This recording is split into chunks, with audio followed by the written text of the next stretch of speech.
కుంభరాశి మిత్రులకు నమస్కారములు. ఈరోజు మనకు ఎలా ఉందో తెలుసుకుందాము.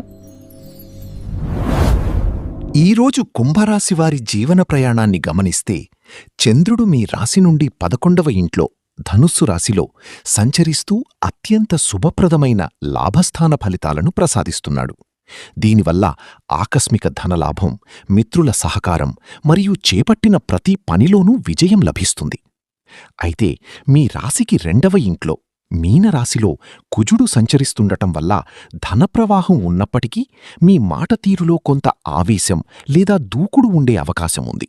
కాబట్టి కుటుంబ సభ్యులతో మాట్లాడేటప్పుడు నిగ్రహం పాటించడం అవసరం. సప్తమ స్థానంలో ఉన్న కేతువు మీకు ఇతరుల మనస్తత్వాలను అర్థం చేసుకోవడంలో అద్భుతమైన అంతర్దృష్టిని ఇస్తూ జ్యోతిష్య విశ్లేషణల్లో మీకు గొప్ప పట్టును ప్రసాదిస్తాడు. నక్షత్ర బలాన్ని పరిశీలిస్తే పూర్వాభాద్ర నక్షత్రం వారు క్షేమతార ప్రభావంతో నేడు అత్యంత సురక్షితంగా మరియు ప్రశాంతంగా పనులను పూర్తి చేస్తారు. ఆకస్మిక సౌఖ్యం మరియు గౌరవం లభిస్తాయి. ధనిష్ఠా నక్షత్రం వారు సాధనతార వల్ల తమ పట్టుదలతో వృత్తిపరంగా లాభదాయకమైన ఫలితాలను అందుకుంటారు. కాని శతభిష నక్షత్రం వారు మాత్రం నేడు ప్రత్యక్తార ప్రభావం వల్ల కొంత అప్రమత్తంగా ఉండాలి. ముఖ్యంగా ఇతరులతో సంభాషించేటప్పుడు అపార్థాలకు తావివ్వకుండా వాదనలకు దూరంగా ఉండటం శ్రేయస్కరం.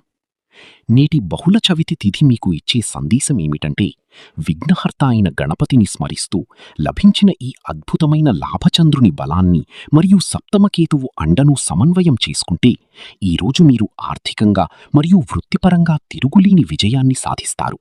మరిన్ని వీడియోల కోసం మన ఛానల్ని లైక్ చేయండి, షేర్ చేయండి, సబ్స్క్రైబ్ చేయండి.